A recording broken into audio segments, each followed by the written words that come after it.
Rabab from TECHx Media covering Gitex Technology Week Live, and I have Mr. Avinash Advani with me. He is founder and CEO of CyberKnight. So we will ask a few questions from him. How are you, Avinash? I'm very well, Rabab. Nice to meet you, and thank you for your time today. Same here. So I have a few questions for you. Sure. I will start with, 2020 brought a lot of challenges for industries and organizations worldwide. Absolutely. And it was your first year as a value-added distributor for cybersecurity. So how was 2020 for you? Imagine that. Imagine starting a company and then getting hit by COVID-19 as a pandemic, and definitely an adventure, definitely a very unique year to start a new business. I will tell you that being a startup is a blessing and a curse in regards to COVID-19 pandemic.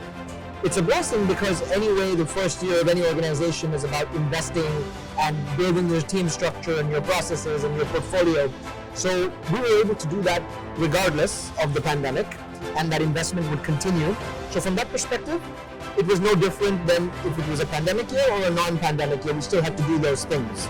So from that perspective, it was a blessing, because while this pandemic was impacting so much of the world, we still had the capacity to invest and grow the business because we'd raised the right funds and put the money in and planned to be able to do this in the first year.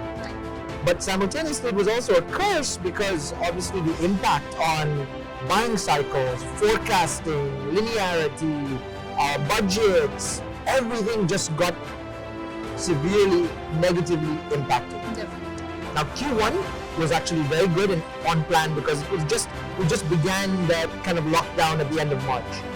Q2 was a disaster because everyone was so scared of what to do and what not to do that it just kind of became uncertain, right? And although we did transact significantly in Q2, it was not anywhere near where we wanted to be. Q3, as the lockdown ended and we began emerging from the lockdown, we saw a lot of activity, huge momentum on customer activity, partner activity. But the problem is, still we're not able to go visit customers at their offices. Still people were uncertain about about their budgets, about whether they wanted to spend.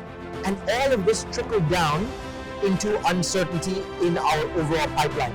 So anything we're talking about closing would have really an uncertain forecast. When will it close? How will it close? Will it happen in this quarter? Will it not? And this kind of unpredictability makes it difficult to run any business, of course. So Q2 and Q3 were challenging, right? Q4, thank God, suddenly seemed that everything was returning to some semblance of normalcy. Not only was the activity increasing, more meetings were happening face to face, sometimes not in the premises of the organization, but in a coffee shop. Also, you'd find that a lot more team sessions and Zoom sessions were happening, so you still had that activity. Yeah.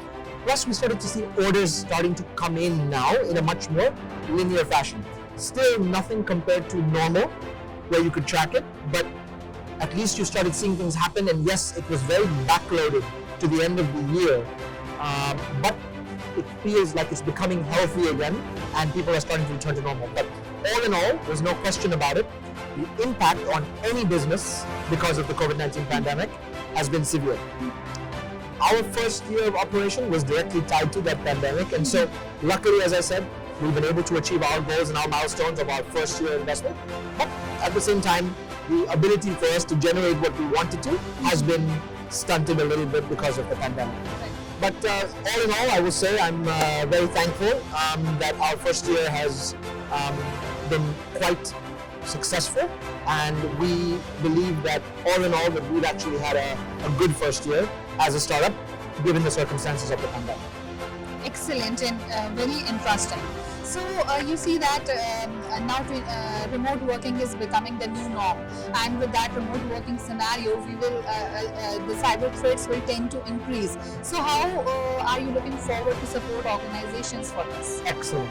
So funny thing you asked this question, because actually when the pandemic hit and we all went into lockdown, we immediately realized that there was going to be a huge number of, or actually an increase of cyber attacks that will impact the remote working environment, or organizations that are trying to quickly adapt to the remote working environment. And so in Q2 itself, we launched a campaign called Remote Working, or Zero Trust for the Remote Workforce.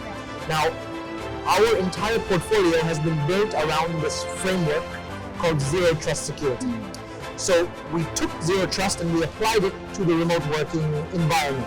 And so we did a full campaign. We did multiple webinars, a full-fledged event, customers, built out collateral around the different tools from within our portfolio that could support the remote workforce.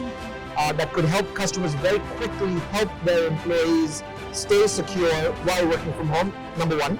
And then the second campaign, which we did shortly thereafter, was Zero Trust for the Security Operations Center during the remote working period. So one side was to protect the employees sitting at home, but the other side was to protect the organization themselves and their security operations center for supporting the employees at home, all from a zero trust perspective.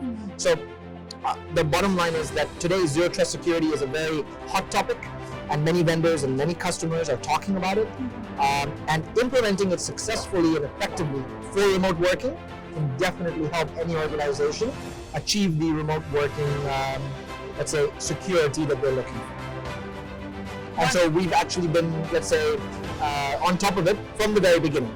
And so throughout the journey over the last 9-10 months, we've been helping customers talk about this zero trust journey and how they can apply it to remote working. But that being said, although remote working is very much prevalent everywhere and prolific now, in our business, or at least in our in the value-added distribution space, we didn't really spend that much time at home.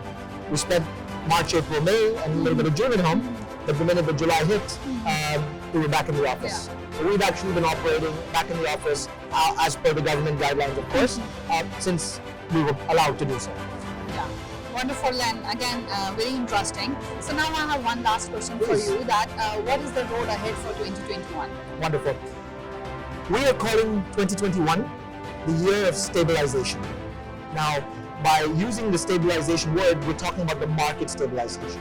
That because there was so much uncertainty and so many moving parts and variables and unknowns that were created because of the pandemic, 2021 is really about bringing everything together, letting the dust settle, and that's why we call it stabilization. So 2021 is all about stabilization. I don't expect many organizations, including us, to grow dramatically from a people perspective, from a regional perspective, because you really need to make do with what you have and make the most of it to start returning to normalcy. So I think 2021 you'll start seeing the market, hopefully if the vaccine gets across the market quickly. It's all dependent on the vaccine. But if the vaccine gets across the market quickly, I think we'll start seeing the market return to some semblance of normalcy. I think we'll start seeing the customers start spending again, because security is a hot topic and that's all we do. And I think that the market will stabilize in 2021. Growth and expansion, I think, will come from 2022 onwards. Great. So here, I would like to thank you, and I will wrap up the interview session here. And I think we have almost covered everything which our viewers would like to hear from us. It was an amazing conversation. Thank you so much, Avinash, for your time and this interview opportunity. Thank you, Rabab. It's my pleasure. Yeah. Okay. Thank you so much for watching. Stay tuned to TECHx for more updates from Gitex Technology Week. Thank you.